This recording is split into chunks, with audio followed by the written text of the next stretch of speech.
त्यौहार जो कि प्रेम और रंग का त्यौहार है, इस दिन चंद्र ग्रहण पड़ने से क्या प्रभाव पड़ेंगे, क्या चंद्र ग्रहण सिर्फ एक खगोलीय घटना है या इसके कुछ परिणाम दुष्परिणाम मानव जाति के ऊपर भी पड़ते हैं। नमस्कार मित्रों, लाइफ इज डिवाइन के इस आध्यात्मिक चैनल के ऊपर आप लोगों का बहुत बहुत स्वागत करता हूँ। होली आ रही है, रंगों का त्यौहार आ रहा है, साल भर का ये त्यौहार है, खुशियों का त्यौहार है और इस त्यौहार के दिन के ऊपर चंद्र ग्रहण पड़ने के लिए जा रहा है। हाँ, हमारे हिंदुस्तान के ऊपर भी इसका असर होगा, हमारे यहाँ पर भी सूतक काल लगेगा। क्या इसके कुछ अच्छे परिणाम होंगे या सिर्फ इसके दुष्परिणाम होंगे। ग्रहण का जो मतलब है, जो ग्रहण शब्द हमारे दिमाग के अंदर आता है, जैसे ही आता है इसको लेके एक डर का माहौल, एक अजब सी एक फीलिंग दिल के अंदर आती है कि क्या होने के लिए जा रहा है। चंद्र का जो तत्व है ये जल तत्व होता है चंद्र, और चंद्र का जो प्रभाव पड़ता है चंद्र ग्रहण का वो हमारे मेंटल स्टेबिलिटी के ऊपर आता है, इमोशनल इंस्टेबिलिटी आती है इसके अंदर। और चंद्र ग्रहण जब कभी भी होली के दिन के ऊपर पड़ता है तो होली जो है वो अग्नि तत्व है और चंद्र जो है वो जल तत्व है। जब कभी भी इसका कॉम्बिनेशन बनता है तो एक इंस्टेबिलिटी देखी जा सकती है। अब हम इसका एक आध्यात्मिक महत्व समझेंगे। होली का जो आध्यात्मिक महत्व है ये प्रहलाद की भक्ति से, बुराई के ऊपर अच्छाई की जीत से और विष्णु भगवान की कृपा से होलाष्टक के अंदर होली का दहन का, कि किस तरीके से बुराई जो है वो हारी थी और अच्छाई की जीत हुई थी, ये उसका त्यौहार है, उसका पर्व है। लेकिन जब कभी भी इसके ऊपर ग्रहण का साया पड़ता है तो ग्रहण की वजह से इससे इसके दुष्परिणाम देखे जा सकते हैं। अब मैं आपको बताता हूँ कि हिंदुस्तान में ये कब पड़ने के लिए जा रहा है। और वैसे ये जो ग्रहण है ये 3 तारीख को 3:40 के आसपास में लगने के लिए जा रहा है, जो कि 6:47 के आसपास तक रहेगा। और हिंदुस्तान के संदर्भ में अगर देखा जाए तो 6:20 के करीब ये पूर्णतः चंद्र ग्रहण होगा। और हमारे यहाँ पर जो चंद्रोदय हो रहा है 3 तारीख को, ये शाम को 6:26 के ऊपर हो रहा है। तो ये चंद्र ग्रहण का पूर्ण प्रभाव हिंदुस्तान के ऊपर देखा जाएगा। सबसे पहले बात करते हैं सूतक काल के बारे में। सूतक काल जो चंद्र ग्रहण जब पड़ता है तो सूतक काल हमारा जो होता है 9 घंटे पहले लगता है। तो 3:20 के हिसाब से या हम 3:30 बजे 3:40 के हिसाब से भी देखते हैं, अलग अलग थोड़ा सा समय आ रहा है पंचांगों के अंदर से।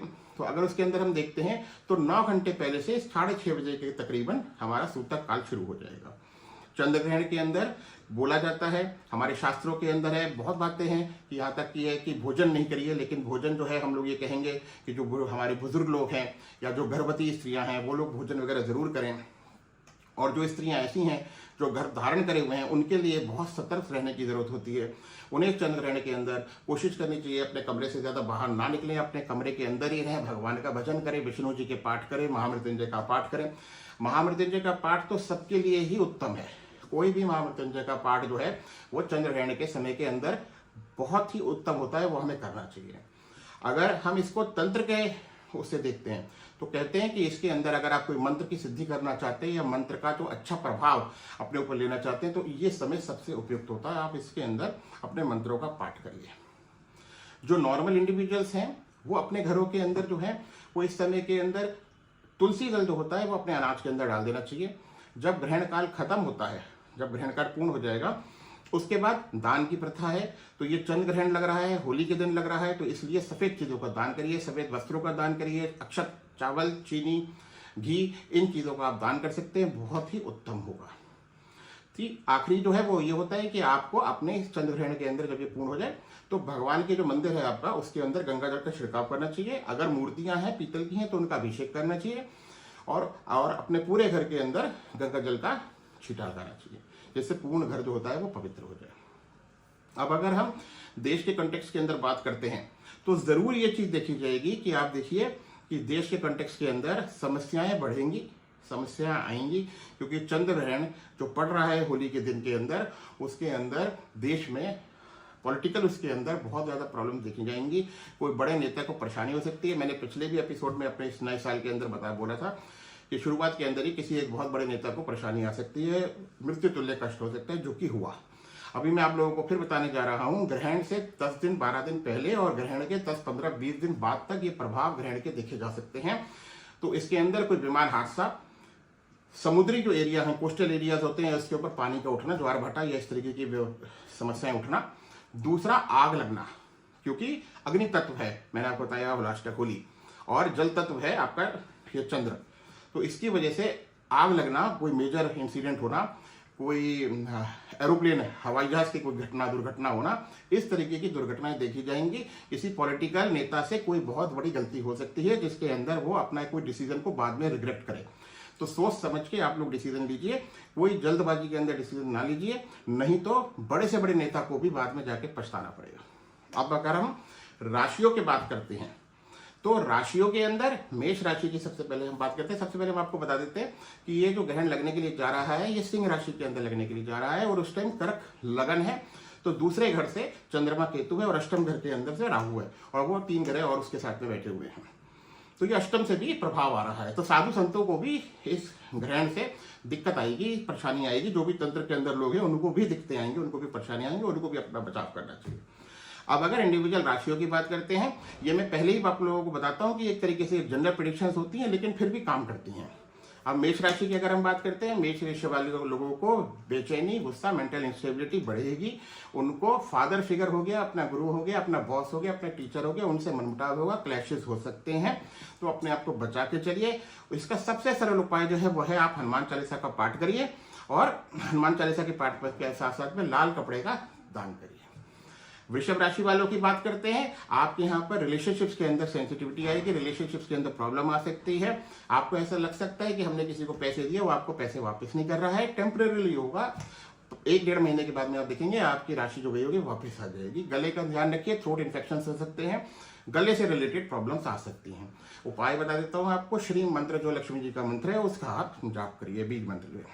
मिथुन राशि वालों के लिए अगर हम बात करें, उनको ओवर थिंकिंग से बचना चाहिए, बहुत ज्यादा सोचे ना, डिसीजंस लें। कम्युनिकेशन गलत हो सकती है, पर्सपेक्टिव आपका सही होगा, लेकिन आप बोलेंगे कुछ, अगला जना समझेगा कुछ, उसकी वजह से आप लोगों को दिक्कत आ सकती है। छोटा सा इलाज है, विष्णु सहस्त्रनाम का पाठ करिए। अब हम आगे बढ़ते हैं, कर्क राशि वालों के लिए बात करते हैं।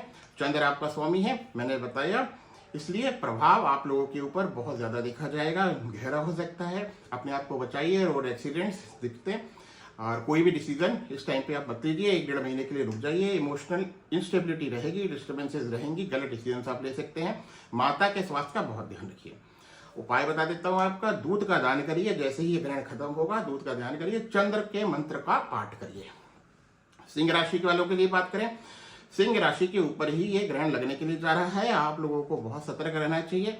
ऑफिस के अंदर हो सकती है नौकरी जा सकती है, ईगो क्लैशेस हो सकते हैं बड़ों के साथ में, रोड एक्सीडेंट से, दुर्घटनाओं से अपने आप को बचाइए। कोई भी हार्ट की, किसी को भी बीपी की प्रॉब्लम हो, शुगर की प्रॉब्लम हो, वो अपना टेस्ट एक बार जरूर करवा लीजिए। उपाय बता देता हूँ आपको, गायत्री मंत्र का पाठ करिए और सूर्य को अर्घ्य दीजिए। अब बात करते हैं कन्या राशि वालों को। इन लोगों को हेल्थ से रिलेटेड प्रॉब्लम आ सकती है, मेंटल स्ट्रेस, एंजाइटी, टेंशन की वजह से काम का प्रेशर थोड़ा सा बढ़ सकता है, जिसकी वजह से ये लोग परेशान हो सकते हैं। उपाय जो है वो है आप महामृत्युंजय का जाप करना चाहिए। तुला राशि वालों के लिए आ जाते हैं आगे, आप लोगों के रिलेशनशिप्स का टेस्ट होगा इस समय के अंदर। बहुत सारे रिलेशनशिप्स के अंदर प्रॉब्लम आ सकती है, मैट्रिमोनियल डिस्प्यूट्स होते हैं, परेशानियां आ सकती हैं, अपने आप को बचाइए। लीगल मैटर्स अगर आप लोगों के चल रहे होंगे, थोड़े से स्लो डाउन हो जाएंगे इस पीरियड के अंदर। उपाय बताता हूं, सफेद वस्त्र का दान करिए जब ये ग्रहण खत्म हो जाता है तब। वृश्चिक राशि वालों के लिए, वृश्चिक राशि वालों को ध्यान रखना चाहिए कि आप लोगों के जो भी हिडन सीक्रेट्स होंगे वो हो सकता है इस समय के अंदर उजागर होकर बाहर आने। एनर्जी लो रहेगी, आप लोगों को सेहत से रिलेटेड प्रॉब्लम हो सकती है, हिडन टेंशन, हिडन परेशानियां, गुप्त शत्रु सामने आकर खड़े हो सकते हैं। आप लोगों को नरसिंह भगवान के कवच का पाठ करना चाहिए। धनु राशि वालों के लिए अगर कोई ट्रैवल करने के लिए जा रहे हैं तो डिले होगा, कुछ स्पिरिचुअल पिलग्रिमेज यात्रा इस तरीके की आप लोगों की हो सकती है, जो कि बहुत आपके लिए उत्तम रहेगा। आपको भी उपाय बताते हैं, गुरु मंत्र का अपना जो आपके पास में हो उसका पाठ करिए। हल्दी की गांठों का दान करिए, या हल्दी की गांठें विष्णु भगवान के आगे 9 की मात्रा के अंदर जाके बृहस्पतिवार वाले दिन रखिए, यह चंद्र ग्रहण के बाद में रखिए। मकर राशि वालों की बात करते हैं, कैरियर के अंदर रिस्पॉन्सिबिलिटीज बढ़ेंगी, कैरियर के अंदर काम बढ़ेगा। आप लोगों को वर्क काम के अंदर थोड़ा सा संतुलन बनाने की जरूरत है। हड्डियों के दर्द से, ज्वाइंट पेन से अपने आप को बचाइए। उपाय बता देते हैं आपको, शनि के मंत्रों का जाप करिए, सरसों के तेल का दान करिए। कुंभ राशि वालों के लिए अगर बात करें, फ्रेंड सर्कल के अंदर इश्यूज आएंगे, परेशानियां आएंगी, सडन डिसीजन लेंगे आप, क्योंकि आपके डिसीजन गलत हो सकते हैं। राहु के मंत्रों का जाप करिए, आप लोगों के लिए अति उत्तम होगा। मीन राशि वालों की अगर हम बात करें तो मीन राशि वालों के लिए ये आध्यात्मिक समय है। उन लोगों को पूजा पाठ, मंत्रों का जाप, मंत्रों का पाठ ये बढ़ाना चाहिए, अदरवाइज इमोशनली ड्रेन हो जाएंगे। स्पिरिचुअल ग्रोथ का उनके लिए ये बहुत अच्छा मौका है। विष्णु जी के मंत्रों का आप लोगों को जाप करना चाहिए। सफेद फूल जो है वो भगवान को अर्पित करने चाहिए चंद्र ग्रहण के पास में। याद रखिए, ग्रहण जो है ये एक बहुत उत्तम अच्छा समय नहीं होता है। ये वो समय है जिसके अंदर आपको भगवान का ध्यान करना चाहिए, अपने मंत्रों का पाठ करना चाहिए, अपनी सुरक्षा करनी चाहिए, अपने को बचाना चाहिए और अपने को बचाकर अपने कार्य के अंदर, कार्यपथ के अंदर आगे बढ़ना चाहिए। होली की आप लोगों को बहुत बहुत शुभकामनाएं हो। जय माता पितामह।